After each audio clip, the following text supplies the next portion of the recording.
अन्नदाता कहा जाता है और एक आप लोगों को भी अन्नदाता कहा जाता है। पर यदि किसान की विचारधारा आत्महत्या तक की सोच चलने लगती है तो लगने लगता है कि हम विकास की किस धुरी पर आकर पहुंचे हैं।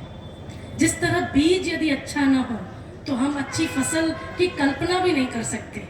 तो मैं उस बीज की भी बात करना चाहती हूँ कि यदि हमारे श्रेष्ठ कर्मों का भी बीज नहीं होगा तो उसकी भी फसल अच्छी नहीं होगी।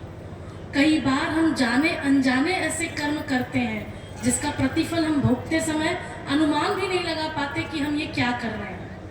पंजाब से भटिंडा तक की जो ट्रेन चलती है, जिसको वर्तमान में सिर्फ कैंसर ट्रेन के नाम से जाना जाता है, आप सभी किसान भाइयों को मैं ये बताना चाहूँगी कि गेहूं में अग्रणी हमारा ये राज्य इतना ज़्यादा रसायन का प्रयोग करता था कि आज वहाँ की भूमि तो बंजर हुई पर वहाँ हर एक घर में आपको कैंसर का पेशेंट मिलेगा।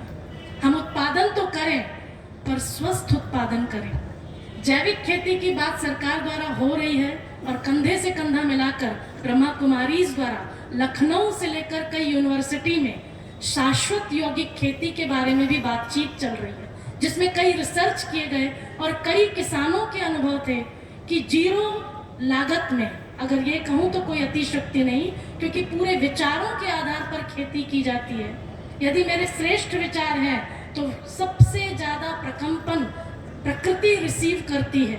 जिस तरह मैंने पूर्व वक्तव्य में कहा कि यदि गाय की भी हम बात करें, बचपन में सिखाया जाता था हमको, आप 4 दिन उसको रोटी दीजिए, बिना घड़ी की जानकार वो गाय 5वें दिन उसी टाइम पर आपके पास अलार्म के रूप में आ जाएगी और वो कहेगी कि मुझे रोटी दें। और सिर पर हाथ फहराना, अगर आपने वो 4 दिन किया है, 5वें दिन वो आपके सामने सिर भी आगे करेगी। जिस तरह गाय हमारा प्रकंपन रिसीव कर रही है, प्रत्येक जीव जंतु हमारे प्रकंपन रिसीव करते हैं, प्रकृति भी हमारे प्रकंपन रिसीव करती है। सेवा केंद्र पर हमने गृह वाटिका छोटी सी बनाई है, छोटे से गमले हैं। मैं आप लोगों को केवल इसलिए बता रही हूँ, खेती आप सबको भली भांति आती है, लेकिन मैं जिस खेती की बात कर रही हूँ केवल उनमें श्रेष्ठ विचारों का आयोजन करना। बीजों को 2 दिन तक हम बीजारोपण से पूर्व मेडिटेशन के द्वारा, ध्यान के द्वारा उनमें सकारात्मक ऊर्जा डालते हैं। पर मैं पहले ये कहूँगी, हम स्वयं में वो सकारात्मक ऊर्जा, क्योंकि परम कृषक वो परमात्मा भी है जो श्रेष्ठ कर्मों की खेती भी सिखाते हैं। सकारात्मक ऊर्जा जब बीजों में पड़ जाती है तो आप जब बीज बोते हैं तो आपको बहुत अधिक उत्पादन होता है। हमने 2 गमले लगाए जिसमें बैगन के बीज डाले, जिस पर हम मेडिटेशन का प्रयोग करते थे, थोड़ा, केवल 5 मिनट। आप चल सकते हैं, मैं आपके बीच छत्तीसगढ़ से आई हूँ।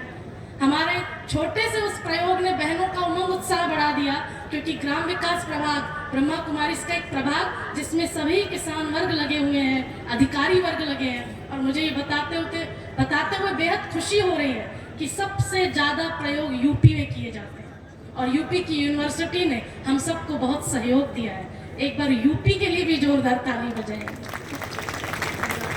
अब बात आध्यात्म की भी कह देती हूँ, क्योंकि मैं वहां से आई हूँ। बात बीज की है। अगर बीज में गंदगी है तो आप कितना भी प्रयोग कर ले, सफलता नहीं मिलेगी।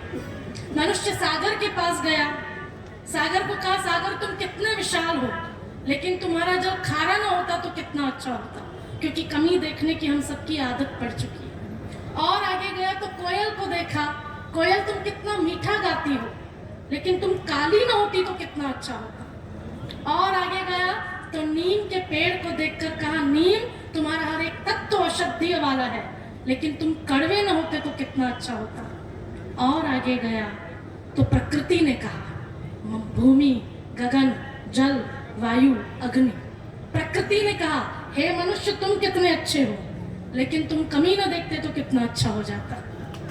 हम सब यहाँ से चेंज करें, क्योंकि आंतरिक परिवर्तन ही बाह्य परिवर्तन कर सकता है। चाहे सफाई से लेकर, बीजारोपण से लेकर, बीमा तक, टीका तक। पहले हम अपने विचारों को श्रेष्ठ कर लें, आप यकीन मानिए आपकी खेती बहुत अच्छी होनी है। कई पॉम्पलेट उस किताब आपको यहाँ दिए गए हैं, उसमें खास ये बताया गया है कि किस तरह आप खाद तैयार करें घर की ही चीज़ों का, और उन किसान भाई बहनों के अनुभव जिन्होंने बहुत अधिक उत्पादन पाया है। इन्हीं शब्दों के साथ मैं पुनः आपको धन्यवाद देती हूँ। ओम शांति। धन्यवाद राखी।